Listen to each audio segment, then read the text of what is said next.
talk a little bit about Iceland, because obviously that's very, very important to you. Do you think, going back though, do you think that that has been very important in your makeup, your musical makeup, to not be, for example, in England or in America or even Germany, bombarded all the time by pop music? I mean, did you grow up with a lot of that modern music, or was there a lot of, like, Iceland music around? I think my household was probably quite unusual for Iceland, because there was always a record on the gramophone. It was. How many people in the house? It was like 7 people in the house, grown-ups, and I was like the only kid. And there would be, like, I remember, like a queue by the record player. Like there would be always a record on, and so I heard a lot of music as in my childhood.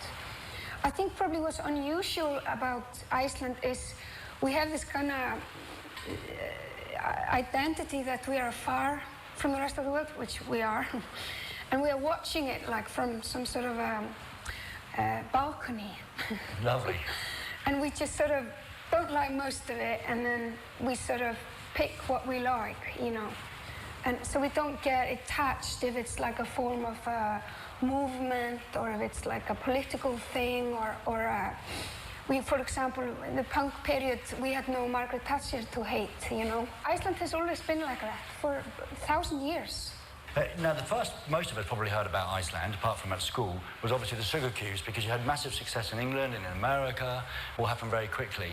Do you think that then helped create a music scene that people in Iceland would say, hey, we can get guitars and go and sell records in America? Do you think that helped? I think the sort of bands that have gotten attention abroad, that are from Iceland, like Sugar Cubes and me and Sigur Rós, it has definitely helped that none of us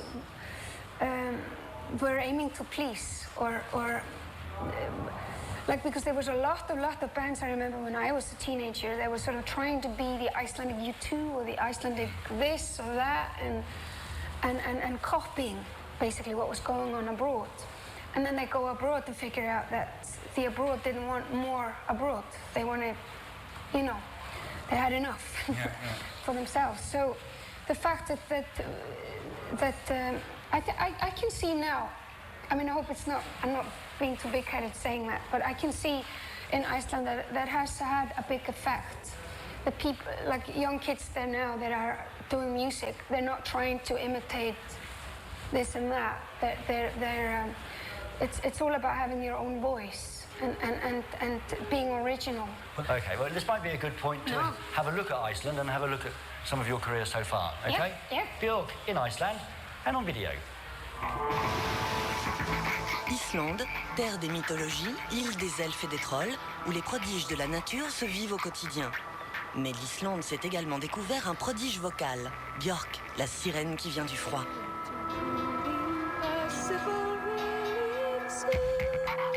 Bjork, la magicienne, maîtresse de la métamorphose. Depuis 1993, elle change d'orientation musicale et de look à chaque album.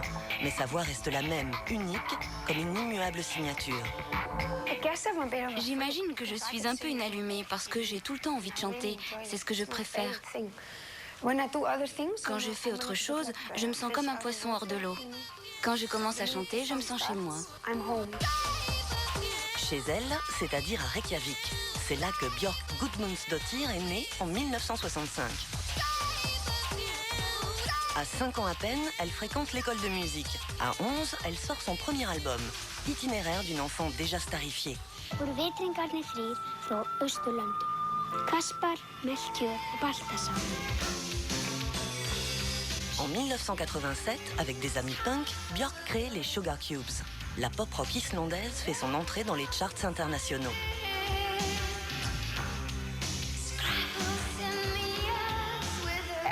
Il faut que les gens soient convaincus que la magie les entoure. Elle n'existe pas que pour les stars d'Hollywood ou pour quelques privilégiés.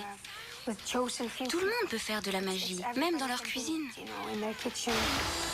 Quand la musique devient une échappatoire, même les usines se transforment en univers de rêve.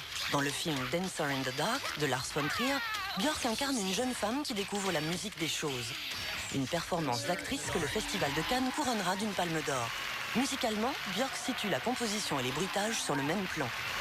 I have a dream that it doesn't have to. Je rêve de rapprocher ces deux univers. So separated, you know. I guess that's J'ai toujours voulu être un trait d'union entre ces deux mondes. Communicator between those two worlds.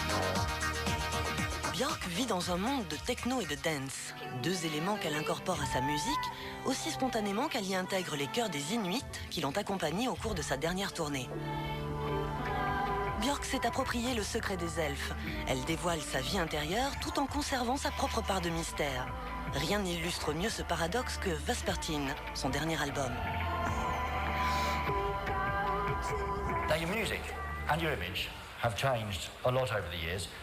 It's obviously important for you to keep moving on, and some would say that horrible phrase about reinventing yourself every time. I don't think that, but what is it that drives you to move on? If you found a successful formula as a chef, you're going to sell the same recipe for the rest of your life. When you're a musician and an artist like you are, what is it that drive to bring something new rather than more of the same? I think it's just nature. It's not in nature's nature to stay the same. For example, your hair, you know, you have to... Don't talk about my hair. I haven't got you have to cut it. No, it grows. It's with normal people, they have hair and then it grows, and then it grows, and then they cut it or whatever. Yeah. But with people who are in my job, they have hair and then it grows, and they've changed their image, you know. Yeah. And they reinvented themselves. Yeah, I know, silly. So I think everybody changed. Yeah, it's a feel-good factor, I think. Probably more than courage. Are those your decisions, what you wear and how you show yourself? Do you have people advising you, and do you choose things, or is it you or someone else? Well, I decide what I wear, yeah. But I have a lot of friends who are really obsessed No, I did it's not me. with clothes. So I'm surrounded by good people. There's something you take very seriously is the staging of your concerts. How do you come about that? What happens then in your head? Do you have to make the music go to pictures then, I guess? I think with this tour, I wanted the music to play the main role. You know, there was a moment, I think we all thought, wait a minute, we're in opera houses. These are the sort of stages you can bring in elephants and volcanoes. Why don't use it? If it's going to be the only tour you do in opera houses, go for it, you know. And then, which just looked very exciting and tempting for a little bit, and then, because compared to how much any of the tour I did before, I wanted all the importance to go on the music. And the music was the chocolate, and you lie in your comfortable chair, and with the orchestra and the choir and everything, and almost make a statement that you don't need more. You don't need, like, you know, incredibles, you know, special effects and editing and elephants and whatever. Music is enough. Your voice, right? For me, and I'm sure for lots of other people, it's the only voice that I've ever heard that can bring me to tears. Some of the things you reach, and not with words, with sounds. When did you discover that you couldn't just go, human nature, you know, you went way out there? How young were you when that happened? I don't know. I guess as a child I sang a lot. You know, my mom would take me to the bus in the morning, and I would actually be a Julie Andrews. I would actually stand up and walk back and down the bus and want to sing and make everybody happy, you know, and which is a bit sick. Oh, I like it. Yeah, so I think from very early on, I definitely, and I've heard, I think a lot of singers have that, you know, they kind of, like when I was I remember going on school trips, and the other kids would ask me if there was a long drive back or something, they would ask me to sing. I mean, you've been composing since the age of 11. Is it still done in Iceland, in your little mountain hut and wandering around, or do you write on the tour bus and in airports? And where do you write? I think part of me is always like a machine that never stops. I mean, I always have had a song in the back of my head, and like when I wake up, there's a song there or whatever. I think most of my melodies, though, I think like 90% of them, probably more, are all written in nature. And as long as I'm in a place where I can sing at the top of my lungs and no one hears me,